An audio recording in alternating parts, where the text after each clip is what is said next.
مفتی صاحب، اسلام آباد میں حکومت نے ایک بڑی مسجد برق رفتاری سے گرا کر اس کی جگہ درخت لگا دیے ہیں. اس مسجد کے بارے میں مقامی لوگوں کی طرف سے بتایا جا رہا ہے کہ پاکستان بننے سے پہلے کی ہے اور اسے بعد میں جنرل ضیاء الحق نے پختہ کروایا تھا. پاکستان میں بہت ساری مسجدیں غیر قانونی بنائی جاتی ہیں، اس حقیقت سے انکار نہیں، لیکن سوال یہ کہ وہ غیر قانونی مساجد ایک دن یا ایک مہینے میں بن جاتی ہیں، جبکہ وہ بن رہی ہوتی ہیں تو اس وقت انتظامیہ کے کرپٹ افسران رشوت لے کر انہیں بہت سے لوگ مجھ پہ بہت دباؤ ڈال رہے تھے. اسلام آباد میں مسجدیں گن رہی ہیں، آپ اس پہ بیان تو دیں. میری عادت ہے کہ جب تک میں خود اپنے طور پہ تحقیق نہ کر لوں، میں بیان عوامی دباؤ میں آ کے کوشش کرتا ہوں کبھی بھی نہ دوں بیان میں، تاکہ ایسا نہ اس بیان سے رجوع کرنا پڑے. کیونکہ بعض دفعہ حکومت پہ بھی غلط الزام پبلک ڈال دیتی ہے، حکومت کچھ کر نہیں رہی ہوتی اور پبلک نے ڈال دیا ہوتا ہے. تو نہ ہم نے عوام کو فیور دینا ہے، نہ گورنمنٹ کو فیور دینا ہے. بعض چیزیں ایسی ہوتی ہیں جو ہم تحقیق کرتے ہیں وہ الزام غلط ہوتا ہے، حکومت نے وہ کیا نہیں ہوتا، یا جس طرح کیا ہوتا ہے اس طرح ہوتا نہیں جس طرح بتایا جا رہا ہوتا ہے. تو اب جب ہمیں آزاد ذرائع سے تحقیق ہو گئی ہے کہ یہ واقعی ایک مسجد گرائی ہے حکومت نے، اور وہ مسجد بھی 50-60 سال سے زیادہ پرانی مسجد، بڑی مسجد، نمازیوں سے آباد مسجد تھی، یہ کہہ کے گرا دیا کہ یہ انلیگل ہے. تو حکومت کا یہ کام انلیگل ہے. 50-60 سال سے ایک مسجد ہے جو جمہوری حکومتوں میں تو ویسے بھی لوگوں کو دیکھا جاتا ہے نا، پبلک کو کوئی اعتراض نہیں ہے، کوئی سیکیورٹی کا مسئلہ نہیں ہے، کیونکہ وہاں سے میزائل فائر ہو رہے ہوں اسلام آباد کے، جب بعض لوگ کہتے ہیں نا دہشت گرد چھپے ہوئے یہاں پہ. اس وقت کچھ کمبخت جو ملک دشمن ہے وہ اس طرح کے مسائل کھڑے کر کے عوام کو حکومت کے خلاف کر دیتے ہیں تاکہ ملک کی ایسی کی تیسی ہو جائے. کیونکہ عوام جب گورنمنٹ کے اگینسٹ جائے گی نقصان بہرحال کنٹری کو ہوگا. تو جنہوں نے بھی یہ کام کیا ہے، بدبختی والا کام کیا ہے، شرعی لحاظ سے بھی غلط کیا ہے، قانونی لحاظ سے بھی. آپ کہہ سکتے ہو جب انلیگل جگہ ہے تو قانونی لحاظ سے غلط. بھائی انلیگل تھی 1 سال 2 سال 10 سال 20 سال گرا دیتے نا اس وقت، اس کو جب بنی تھی نہیں بننے دیتے آپ. ایک مسجد بن گئی ہے، نمازیوں سے آباد ہو گئی ہے، نہ اسلام آباد کے لوگوں کو اس پہ اعتراض ہے. یا تو ہوتا ہے نا کوئی کہہ رہا ہوتا ہمارے راستے میں آ رہی ہے، یہ ہماری نہر یہاں سے گزر رہی ہے، کچھ بھی نہیں ہے. خام خامے پنگے بازی اٹھ کے ان حالات میں ہم لوگوں کو سمجھا رہے ہیں ملک سے محبت کرو، ملک کا بیڑا غرق ہو رہا ہے، اور یہ حکمران اس طرح کی حرکتیں کر کے ہمارا بھی منہ نہیں چھوڑتے کہ ہم ملک کی محبت کی بات کریں. 14 اگست سے پہلے یہ کام کیا کم بختوں نے، لوگوں کی 14 اگست خراب کر دی ہے. لوگ جھنڈے لہرا رہے ہیں اور کہہ رہے ہیں کس منہ سے لہرائیں جس ملک میں مسجدیں محفوظ نہیں ہیں. تو یہ اسلام دشمن ایجنٹوں کا کام ہے. جو بھی یہ کر رہا ہے وہ اسلام کا بھی دشمن ہے، ملک کا بھی دشمن ہے. اور بہت اچھا کر رہے ہیں لوگ، وہاں کھلے میدان میں جا کے نماز پڑھ رہے ہیں، پڑھتے رہو، وہاں چھوڑنا نہیں اس جگہ کو ایسی کی تیسی. تو انہوں نے گرانا تھا اسی وقت گراتے جب یہ بن رہی تھی، اور ضیاء الحق کی پرمیشن ہے. وہ فواد چودھری صاحب ہیں، وہ بیچارہ کبھی بھی کوئی منہ سے ڈھنگ کی کوئی اچھی بات منہ سے نکالتا نہیں ہے. وہ میں نہیں کوشش کرتا کہ نام لے کے لوگوں پہ رد کروں، جب منہ سے بولے گا کوئی الٹی پلٹی بات ہی کرے گا منہ سے، لگتا ہے وہ مذہب بیزار آدمی، اس کو افسوس ہو رہا ہے کہ میں مسلمانوں کے گھروں میں پیدا کیوں ہو گیا.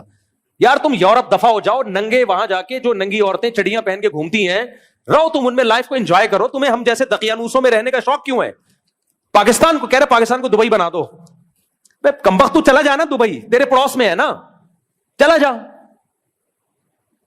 جتنے لبرل لوگ ہیں نا جو کہتے ہیں پاکستان کو یہ بنا دو، مولوی ختم کر دو، یار تم چلے جاؤ دبئی میں، تم چلے جاؤ امریکہ، کینیڈا، یورپ، پوری دنیا بھری ہوئی ہے لبرل سیکولر لوگوں سے. تمہیں کیا مصیبت ہے؟ تم ان مولویوں کے بیچ میں تنگ ماحول میں گھسے ہوئے ہو، ہمارا کلچر خراب کر رہے ہو تم. ہر 4 دن کے بعد کوئی منہ سے کوئی جملہ پھوٹے گا اور آدمی کہے گا یار یہ بات کرنے سے پہلے سوچ تو لیا کر. کہہ رہے یہ ضیاء الحق نے دیوبندیوں کو سپورٹ کرنے کے لیے دے دنادن مسجدیں بنا دی تھیں اور افغان جہاد کو پروموٹ کرنے کے لیے. اب وہ ضیاء الحق چلا گیا ہے، افغان جہاد ختم ہو گیا. پاگل کے بچے، تو بات کیا کر رہا ہے؟ مسجدیں بنائی تھی، اب جہاد ختم ہو گیا تو مسجدیں کیا کر دو؟ تمہیں بھی پھر پی ٹی آئی نے عمران خان نے آگے لے کر آئے تھے، جب عمران خان چلا گیا تو تمہیں بھی بم سے اڑا دو. پھر تمہاری ضرورت ختم ہو گئی نا. پہلے فوج کو تمہاری ضرورت تھی، عمران خان کو فوج سپورٹ کر رہی تھی، اس میں تمہاری بھی ضرورت تھی، تمہیں فوج آگے لے کر آئی. اب عمران خان بھی اندر ہے تو کیوں باہر گھوم رہا ہے؟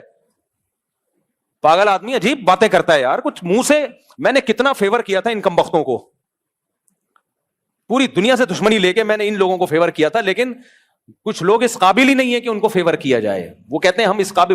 پہلے بھی الٹ پٹانگ جب بیان فواد چودھری کی طرف سے آتے تھے لوگ مجھے کہتے تھے یہ کیا بول رہے ہیں، میں کہتا نہیں ایکچولی اس کا مطلب یہ نہیں، اس کا مطلب یہ ہے. میں گھماتا تھا مطلب. بھائی حتی الامکان شریعت یہی کہتی ہے. اچھا بس ہو گئی یار، تو آپ چپ بیٹھے رہا کرو. آپ پہ بولنا بالکل بھی اچھا نہیں لگتا. آپ نیچے کمنٹس دیکھا کرو، کوئی ایک آدمی بھی نہیں کہہ رہا ہوتا ویل ڈن، تو کیوں اپنے آپ کو بلا وجہ بے عزتی کروا رہے ہو؟ چپ بیٹھے رہتے. ہم نے کہا بیان دو اس کے حق میں یا اس کی مخالفت میں، کیونکہ ضیاء الحق نے بنائی تھی. بھائی جان ضیاء الحق اس وقت پاکستان کا صدر تھا. صدر مملکت کی حیثیت جمشید اور وسیم کی نہیں ہوتی، صرف آرمی چیف بھی ہوتا نا ہم کہتے بنوائی ہے، صدر مملکت کے آرڈر سے بنی ہے. اس کی ایک ویلیو ہے. تو جب صدر کے آرڈر سے کوئی چیز اور بن بھی مسجد رہی ہے, کوئی شراب خانہ تھوڑی, کوئی سینما گھر تھوڑی کھل رہا ہے. ہم یہ نہیں کہتے کہ انلیگل جگہوں پہ مسجدیں بنانا جائز ہے, نہ, اس کو ہم کبھی بھی پروموٹ نہیں کرتے. اس پہ تو میں کتنے بیان کر چکا ہوں. میں نے بتایا تھا نا, گلشن اقبال میں ایک جگہ فلیٹوں کے بیچ میں لوگوں کے گزرنے کا راستہ, ایک 2 نمبر مولوی گیا, 4 دیواری کھڑی کر کے مسجد بنا کے قبضہ کر لیا. لوگ گزر رہے ہیں تو فضائل سنا رہے ہیں ان کو, اللہ کا گھر ہے.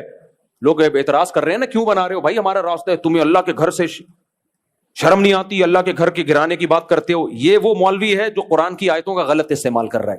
دیکھو, بعض مسجدیں بنتی ہیں عوام کی ضرورت کے لیے, اور بعض مسجدیں بنتی ہیں, کوئی 2 نمبر مولوی ہوتا ہے, اس کے پاس کمانے کا کوئی دھندا نہیں ہوتا, وہ اپنے لیے مسجد بنا لیتا ہے انلیگل جگہ پہ, کیونکہ اس کو نہ دنیا آتی ہے نہ دین آتا ہے. تو اب وہ کہتا ہے کہ میرے پاس سورس آف انکم مسجد مدرسہ ہی ہے. تو وہ یہ نہیں دیکھتا کہ یہ لیگل ہے انلیگل ہے, اس کو اپنی ایک دکان چاہیے ہوتی ہے. مسجد پڑوس میں ہوتی ہے, لیکن اس کو پتا ہے اس مسجد سے میری انکم نہیں ہوگی, لہذا میں ساتھ میں ایک اور مسجد بنا لوں. آپ نے دیکھا ہوگا گلی گلی میں مسجد, ایک مسجد اس گلی میں, اگلی مسجد اس گلی میں. یہ تو انلیگل ہے نا, کیونکہ جب ایک گلی میں مسجد موجود ہے تو عوام کی ضرورت پوری ہو رہی ہے, آپ کو اسی کے ساتھ نکڑ پہ دوسری مسجد بنانے کی کیا ضرورت ہے. لیکن وہ مولوی کیوں بنائے گا, آپ کو ضرورت نہیں ہے, اس کو ضرورت ہے. ایک مدرسہ موجود ہے, ساتھ میں دوسرا بنا دے گا. بھائی محلے میں جب مدرسہ ہے تو کیوں بنا رہے ہو, محلے والوں کو ضرورت نہیں ہے, تو بزبان حال کہے گا آپ کو ضرورت نہیں ہے, مجھے ضرورت ہے, تاکہ میں اس میں چندہ لے کے کھاؤں, مسجد ہو میری, نمازیوں سے چندہ لوں. ایسی مسجدیں بھی بہت ساری ہیں, میں مانتا ہوں. تو آپ ان مسجدوں کو, اس میں بھی ہم یہ کہیں بننے ہی نہ دیں. آپ بھائی جب ایک گلی میں محلے والے نہ بننے دیں, اس کو کیوں بننے دے رہے ہو بھائی, جب ایک گلی میں اتنی بڑی مسجد موجود ہے, ساتھ میں نکڑ پہ دوسری مسجد کیوں بنا رہے ہو. لیکن یہ جو اسلام آباد والا کیس چل رہا ہے, یہ 50 سال پرانی مسجدیں ہیں, آباد فل. تو میں آپ سے عرض کر رہا ہوں, میرا تجزیہ اس میں یہ ہے کہ یہ کچھ اندر ہی اسمبلیوں میں کچھ ملک دشمن لوگ گھسے ہوئے ہیں, این اس موقع پہ جب لوگ ملک کے خلاف جا رہے ہیں, لوگ فوج کے خلاف نعرے بازی کر رہے ہیں, لوگ جو ہے 14 اگست سے پہلے جو ابھی ایک جو انڈیا سے جنگ جیتی ہے, اس میں کچھ محبت لوگوں کے دلوں میں پیدا ہوئی, اتحاد ہوا. تو ہم یہاں لوگوں کو بتا رہے ہیں پاکستان ایک اسلامی ملک ہے, ہمارے بیانات چل رہے ہیں, لوگ کمنٹس کر رہے ہیں واہ واہ واہ واہ واہ, اسلامی ملک ہے, شراب خانے کی اجازت مل رہی ہے اور مسجدیں گر رہی ہیں. تو ہمیں بھی ایک حد تک ہی ہم دفاع, پاکستان تو ہم نے ہر قیمت پہ بچانا ہے. لوگوں کے کہنے پر ہم ملک سے محبت نہیں کرتے, کیونکہ ملک گیا تو گئے ہم سب. لیکن گورنمنٹ کو چاہیے کہ وہ کام نہ کرے, اور حکومت میں جو لوگ موجود ہیں وہ ایسے لوگوں کا ہاتھ پکڑیں کہ کمبختوں, ملک میں اور دیگر مسائل کم ہیں, پہلے ان مسائل کو فوکس کرو, نئی شرری ہر 4 دن کے بعد چھوڑ دیتے. جیسے میں نے بھی بیان میں بتایا نا, ابھی خواتین کے حقوق پہ 1-2 بل اور پاس ہو گئے اوٹ پٹانگ قسم کے. تو یہ کر جا رہی ہیں, ہمارے صبر کا امتحان لیے چلے جا رہے ہیں. تو اس کے خلاف آواز اٹھاؤ, سوشل میڈیا پہ بھی, اور جہاں جہاں بھی آواز اٹھ سکتی ہے آپ اٹھاؤ, تاکہ دوبارہ ان کو یہ حرکت کرنے. وہ پارک پہ مسجد بنی ہوئی ہے, پارک میں مسجد ہے, جب پبلک کو اعتراض نہیں ہے, وہاں کی عوام کہہ رہی ہے ہمیں پارک سے زیادہ مسجد محبوب ہے. تو جب پبلک کو پارک سے زیادہ مسجد محبوب ہے تو شکر ادا کرو, ماشاءاللہ نمازی پرہیزگار لوگ ہیں. 4-6 آدمیوں کے کہنے پہ آپ کیوں ایک کام کر رہے ہو. وہاں بھی وہ جج صاحب نے فیصلہ کر دیا تھا گرا دو, وہ تو شکر ہے عوام نکل آئی سڑکوں پہ. ادھر سوسائٹی تھی, لوگ اتنے زیادہ نکل آئے, وہ پینڈنگ میں چلا گیا الحمدللہ معاملہ. تو ہمارے جو کچھ لیڈر ایسے ہیں جو فرسٹریشن نکال رہے ہوتے ہیں اس قسم کی حرکتیں کر کے, نئی شرریاں چھوڑ رہے ہوتے ہیں. تو ان کے کوئی گھریلو یا تو مسائل ہوتے ہیں, یا ان کو باہر سے کچھ پن کیا ہوا ہوتا ہے کہ کمبختو ہم نے تمہیں اتنے ڈالر دیے, اتنا تم کھا گئے, یہ تو کر کے دکھاؤ نا تم. پاکستان ہمارا ملک ہے, ان حکمرانوں کا نہیں ہے, یہ ذہن میں رکھنا. تو ہمارا ملک ہے, بنانا بھی ہم نے, حفاظت بھی ہم نے کرنی ہے. ان کو انسان کے بچوں کی طرح چلانا بھی کس نے, ہم نے. ہم ملک میں مسلح بغاوت کے خلاف ہیں. مسلح کا مطلب اسلحہ اٹھانے کے خلاف ہیں. ہم اسلحہ نہیں ہم اٹھانے کو حلال سمجھتے, کیونکہ اسلحہ اٹھانا جب جائز ہوتا ہے جب شریعت کی شرائط پائی جائے. تو ہم فوج کے خلاف, سیاستدانوں کے خلاف, پولیس کے خلاف, بیوروکریسی کے خلاف کبھی بھی ہم بم دھماکوں کے اور اسلحے کو پروموٹ نہیں کرتے, یہ حرام ہے. لیکن باقی جتنی بھی احتجاج کی قسمیں ہیں وہ بھرپور طریقے سے کی جائیں گی. بنگلہ دیش میں کیا نا, انہوں نے کوئی اسلحہ تھوڑی اٹھایا تھا.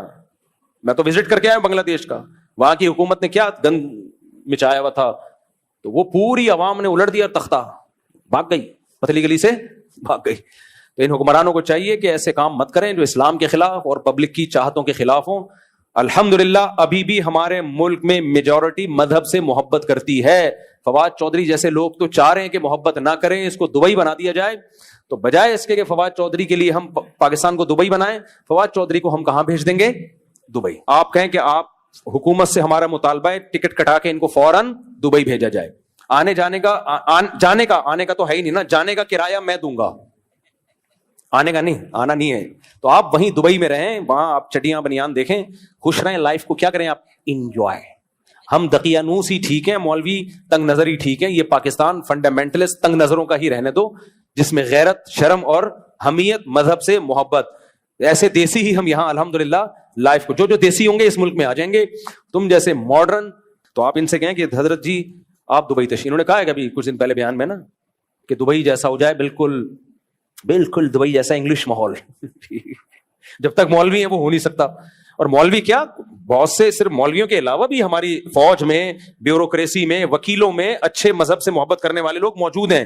وہ بھی نہیں پاکستان کو, یہ جو میں خلا کے خلاف بات کرتا ہوں, بہت سے وکیل بھی ہیں جو اس کے خلاف بات کر رہے ہیں الحمدللہ. بہت سے وکیل بھی کہہ رہے ہیں زنا ہے اور اس کو ہم اس کو ختم کرنے کی کوشش کریں گے. تو بہت سے لوگ مذہب سے محبت کرتے ہیں, تو جن کو محبت نہیں ہے وہ ملک سے کہاں چلے جائیں. پوری دنیا پڑی ہے بھائی, یہاں سے نکل جاؤ پتلی گلی سے. یہاں مسجدیں بھی رہیں گی, مسجدوں میں تراویح کی نمازیں ہوں گی, مسجدوں میں جماعت کی نمازیں ہوں گی, مسجدوں میں علماء کے بیانات بھی ہوں گے. ایک مسجد ہی ہے جو اصلاح کا ذریعہ ہے, جہاں انسان حیا اور شرم سیکھتا ہے, باقی تو سب مارکیٹ سے شارٹ. اور اسی وجہ سے ہم نے بھی فیصلہ کیا اس مسجد کو بھی ہم بڑھائیں گے انشاءاللہ. فواد چودھری کہے گا کیوں بڑھا رہے ہو, جب کہے گا تو پھر میں جب بیان دوں گا.